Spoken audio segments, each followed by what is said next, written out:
During my most recent The Last of Us playthrough, I was surprised of the amount of unanswered questions I came across. In regards to the fates of some of the characters, the inconsistencies with the Fireflies, and a few hypothetical scenarios that may have completely changed the course of Joel and Ellie's story. In this video, I'll be sticking to mysteries from the first game primarily, before potentially discussing the mystery of how Abby found Trenbolone at some point in the future. Here. Let's get on with it.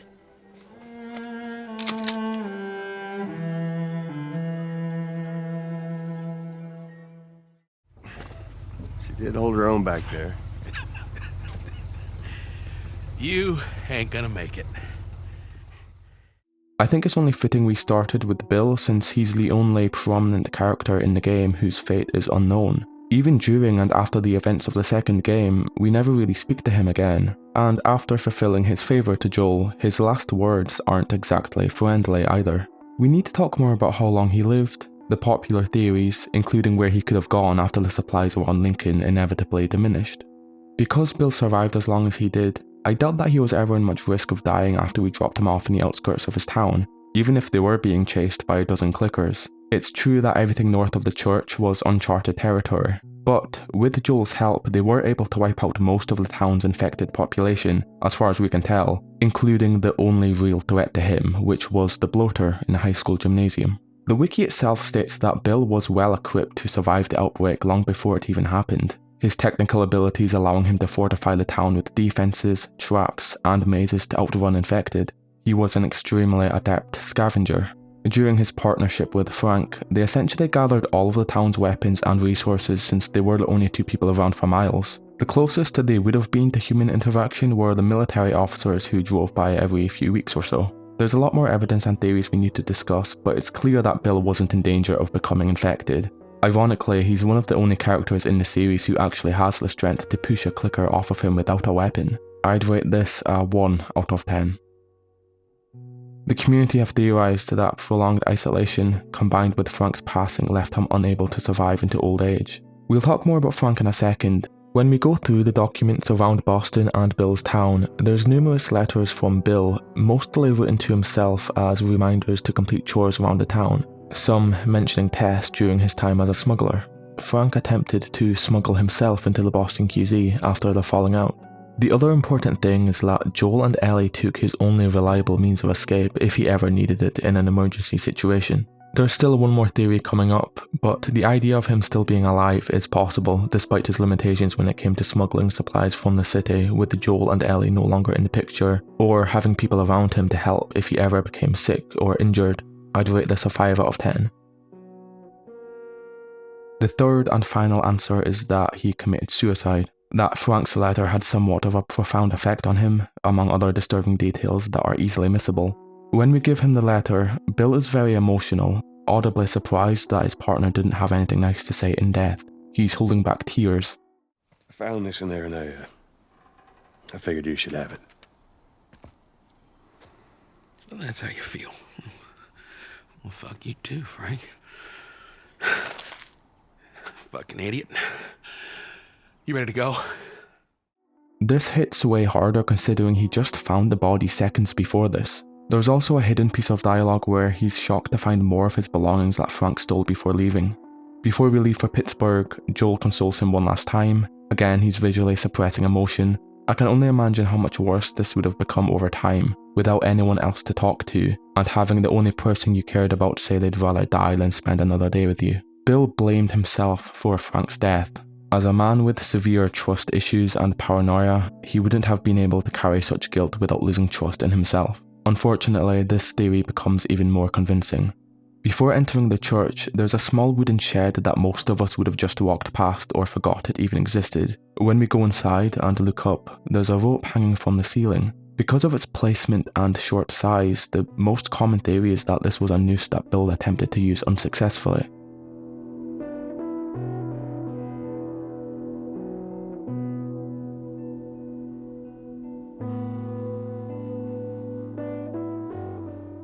He knows that he cannot do this inside of the church. That's why he deliberately chose such a place as his home, as a coping mechanism to help him overcome these thoughts. So the shed was the only option. Basically, it snapped under his weight, and he survived. Now, this was before he knew about Frank, meaning he was depressed about losing him as a friend or struggled with unrelated mental health problems in the past. People will argue that Bill would have been the type to use a gun. This had to be Frank, as it was the method he was most familiar with, evidently. I disagree just because Frank was bitten trying to retrieve the car battery and saw this as an easy way out. There's no evidence suggesting that he was depressed. For that reason, I hate to say that Bill likely committed suicide shortly after we hit the road.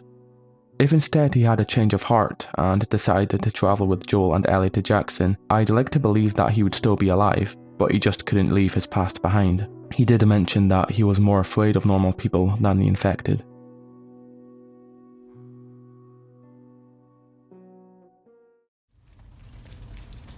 Look at this place. It's like a classroom. Why couldn't they keep it safe? Son, I wish I knew. God knows they didn't deserve it. What is to this day the coolest and most documented side story in the Last of Us universe by far is the life of Ish and the sewer community. I will give an overview before discussing the mystery at the end. Based on the character Isherwood Williams from the novel Earth Abides, this was a man who set out to sea for the first few months into the outbreak, before beaching on the outskirts of Pittsburgh when his boat fell apart.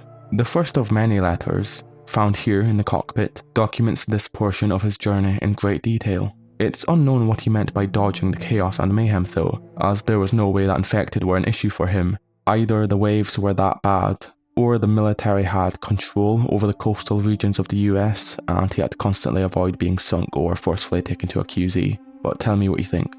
In the third letter, Ish comes across a friendly group of survivors who trade with him. Choosing not to remain alone like someone else we know, he heads out in search for them a day later. Hopeful are his ambitions to convince them to stay. One of these people, Kyle, famous for his meatloaf apparently, shares his perspective in another letter found at his house. We now know that Ish traded bullets in exchange for food, that he's a skinny guy, clarifying himself that he is physically weak but fast in the previous letter, a skill that helped him outrun any infected that snuck their way inside, and facilitating his escape as we'll get to in a second.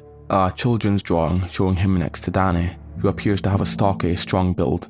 After taking Ish up on his offer, and with many other survivors joining their cause, the sewer quickly became a flourishing community, with classrooms, a living space consisting of at least 10 beds, my favourite aspect being the rain filtration system which provided thousands of litres worth of clean drinking water. So much water in fact that he gave the kids water guns. There were rules in place to ensure the safety of everyone inside, noise traps to alert people if a small number of infected broke in, and lots of weapons including Ish's signature shotgun. But the bad news is, nothing good lasts forever. Someone, probably one of the kids, I mean who else could it be, forgot to close a door and what ensued is obvious. A horde broke through, killing almost everyone inside, including all but 2 of the children.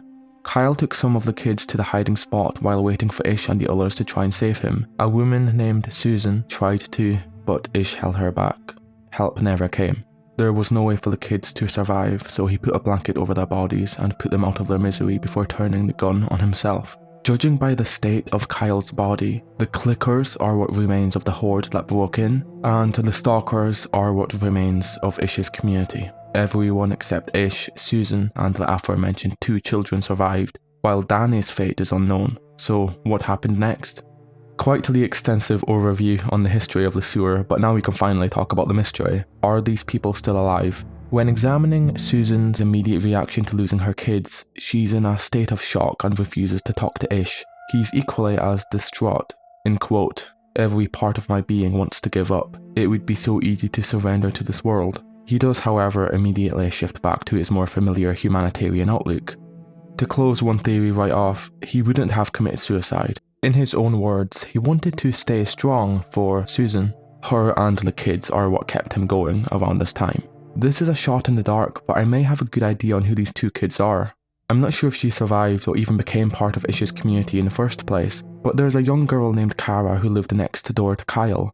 At the beginning of the outbreak, her father went out looking for supplies and, well, I assume he didn't make it back judging by the urgency of the letter. She was trusted to care for her brother if anything happened. He looked up to her for protection.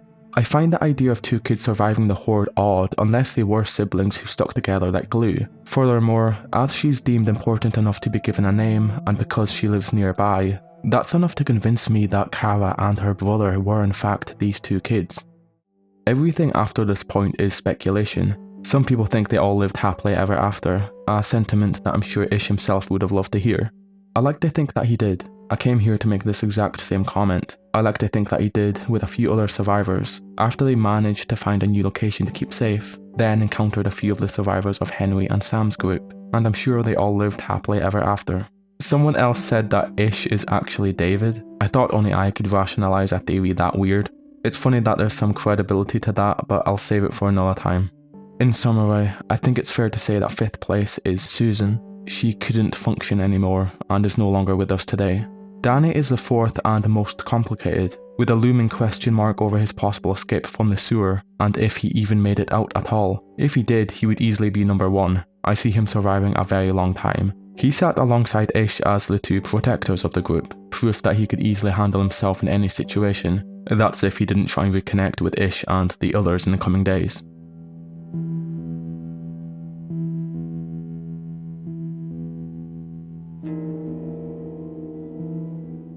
The 3rd is Kara's brother. He was the youngest and relied heavily on his older sister to take care of him. With time, I see him becoming a decent survivor, yet was too vulnerable at this stage to justify a place at the top. Number 2 is controversial, but I think Ish, just because he seemed too heartbroken about what happened. He was very self-aware and would have put all of the blame on himself for the destruction of his community that he raised. He seemed way too close to the families, a father figure to the children. Number 1, and who I think is the only survivor to this day, is Kara. So she was strategic enough to save herself and her brother while everyone else her age died. Her own dad saw her as highly competent before the apocalypse begun. The second paragraph of the letter shows that she knew how to use a gun, and that her small size, like Ish, allowed her to traverse effectively without alerting people or infected. She also would have been a lot older at this point, Ellie's age at least, so really the only thing that held her back was her brother, although in that regard I believe that Ish would have stuck around long enough for them to grow and adapt to the outside. I'm Henry. This is Sam. I think I caught your name was Joel. Ellie. How many are with you? They're all dead. Hey, we don't know that. Next we have a smaller mystery discussing the oddities of Sam and Henry's story. A couple hypotheticals and a few loose ends that need answered. Henry is one of my favourite characters in the series alongside Joel and Tommy of course. In his defence, the reason why he couldn't pull Joel up was because Ellie slashed his hand and Joel did a number on his ribs earlier that same day. Man, you hit hard. Yeah, well, I was trying to kill you. The same cannot be said for Sam. I'm kind of known on this channel for bullying kids for their stupid decisions. I can't talk about The Walking Dead without hating on Ben and everything he ever did. Sam isn't as bad as he is, nowhere near, but I need to say this. Why the hell didn't he just admit that he was bitten? Not in the moment of course, he was scared or whatever, when they got to the radio tower, at which point they were safe. But instead he kept it hidden. Bear in mind, the bite was on the lower leg or ankle if I remember correctly. We still had a small chance to save his life. Thus, by failing to inform the adults, he turned in his sleep, almost killing Ellie in the process and indirectly giving his only family member a severe panic attack. Oh my god. I guarantee that Henry would still be alive if he had enough time to say goodbye. I still like Sam a lot by the way, but that was an L from him. Fucking idiot. It does bring up very interesting hypotheticals though. If the gun jammed or something, would he have stuck by Joel on his way to Jackson despite initially blaming him for what happened? Would he have killed every single one of Abby's friends if he was there with Ellie, destroying the plot of the second game and replacing it with a story where him, Joel and Tommy take a motorcycle journey across the US? I suppose anything's an improvement. We were never given an update on the rest of Henry's group. It's only implied that none of them made it out of the city as fast as we did, which was 2 to 4 days after they first split up. Whether or not they're still alive is mostly unknown. I don't think anyone from my group is gonna show up. Yeah. If you don't know, Henry and Co aren't from Pittsburgh. Someone just had the idea to enter the city to look for supplies. The same people who ambushed Joel and Ellie did the same to them, killing some of them and separating others. An artifact named the Ambush Map details their methods used to kill tourists, which is the nickname given to unsuspecting people passing through the city. As I said, we know that this was 2 days ago because of this scene here. 2 members of this group are gunned down on the street. While searching the bodies, a bandit says, "Busy couple of days, huh?" Busy couple of days, huh? Whatever, man. This sentence, combined with the tourist manifest notebook, suggest that they hunted down and killed a lot more people than just these 2 within this time period. So, with this evidence alone, I think it's fair to say that none of them made it. She's being prepped for surgery. The hell do you mean, surgery? The doctors tell me the cordyceps, the growth inside her, has somehow mutated. It's why she's immune. Once they remove it, they'll be able to reverse engineer a vaccine. Was the vaccine bullshit all along? I'm not going to talk much about the moral discussions regarding Joel's decision to save Ellie at the expense of the vaccine's possible development. Actually, I will. For the record, I think that Joel did the right thing. Marlene was entrusted to take care of Ellie by her mother before she died. As we know, she betrayed that promise. She was not a real parent. Throughout the course of the game, Joel becomes Ellie's guardian instead. She was his surrogate child. And because Ellie is still a child, it wasn't her choice to make either, by the way, it was always Joel's. Quite easy to understand. They kidnapped his daughter against his will and tried to murder her for a mystery medicine that I'll prove in a second was never legitimate. They were so far in the wrong and deserved to die for standing in Joel's way.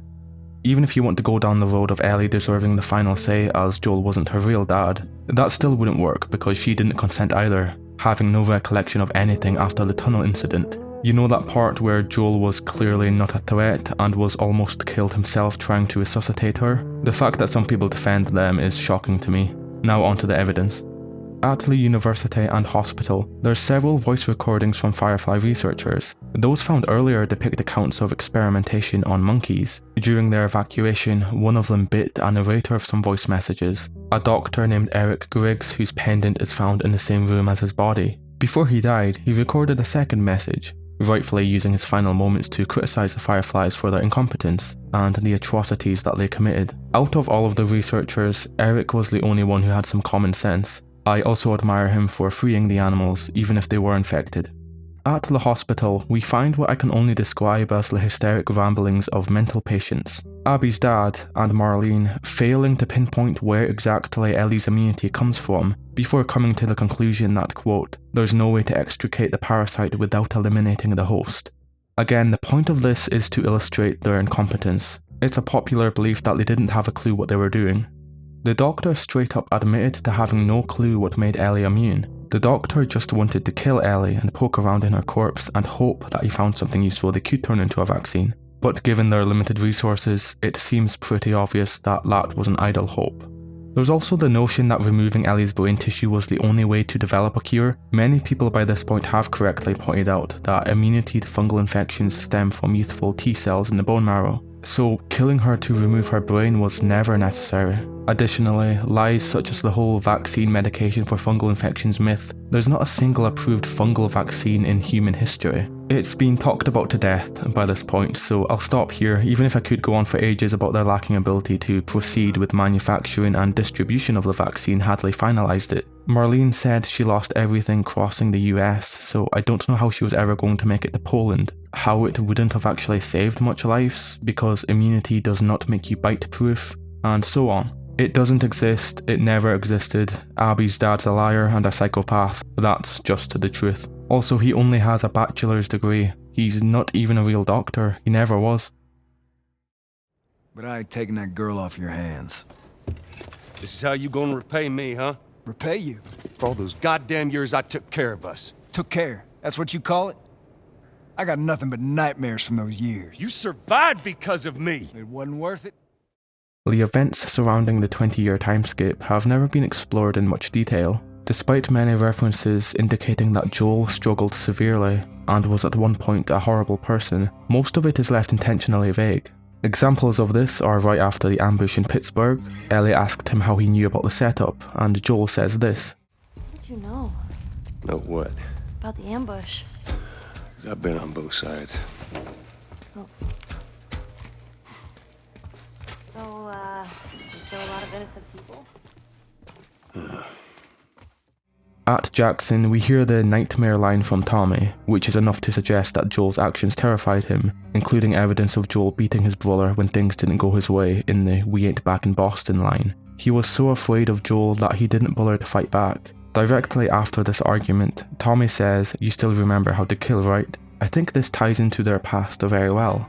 And it seems to me at least more of a passive dig at Joel, as to say, remember the type of person you are that I ran away from. We don't know exactly what caused their separation, only that Joel saw the world one way and Tommy saw it another way. He stayed in his hometown of Austin, Texas, while Tommy sought out redemption in joining the Fireflies. It's worth noting that Joel could have been inside the Boston QZ at this time, operating as a smuggler with Tess. The only answer is that resorting to theft and murder to survive was something that Tommy came to seriously regret over time. Only when Joel found Ellie to fill the void left by his daughter did his own humanity come back.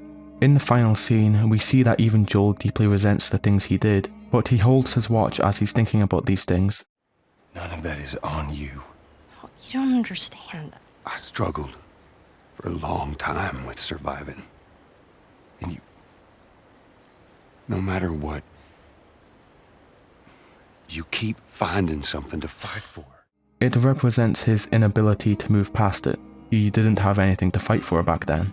The thing that's most upsetting is that Joel seemed like a very nuanced and a nice person before Sarah died. We learn in the epilogue that he and Tommy worked in construction and was having issues with their contractor. Sarah is asleep on the couch at 10 to midnight when he comes home late from work, implying that he was very hardworking, willing to do whatever it took to provide for his family, albeit struggled financially. This is confirmed a few seconds after when Sarah gifts him the watch. He asks where she got the money to pay for it, and jokingly asks her to help pay off the mortgage on the house. There's many theories on how Sarah had the money herself. Besides selling Class A substances, I believe that Tommy had to have chipped in so she could afford it.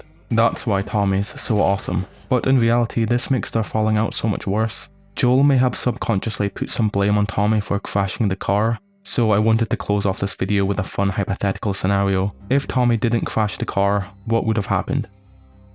The first thing that would have saved them was if they took the time to pick up the family on the highway. More people would have given the military a harder time to land a shot. Theoretically, if a similar situation happened in the outer perimeter of the city and a soldier was ordered to gun them down, it's likely that Sarah would have survived.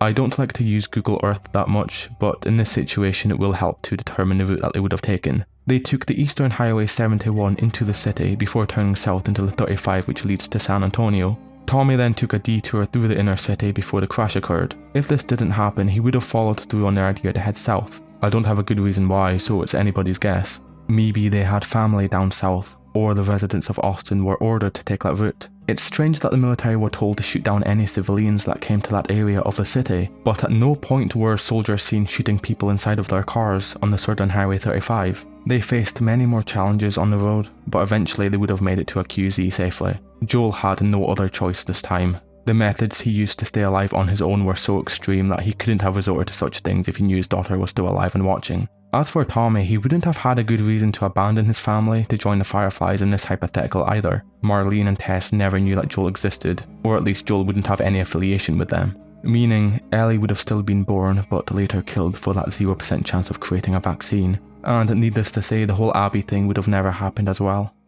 That concludes this list of unsolved mysteries for The Last of Us. I always thought that The Walking Dead and this game shared similar beats in its storytelling for this project to be a fitting continuation of the series. I'll also make more of these videos on other games in the future, including a couple more on The Walking Dead as promised. I just made a Discord that I never use for anyone interested in that. You can send me video ideas on there or do my email address if you wish.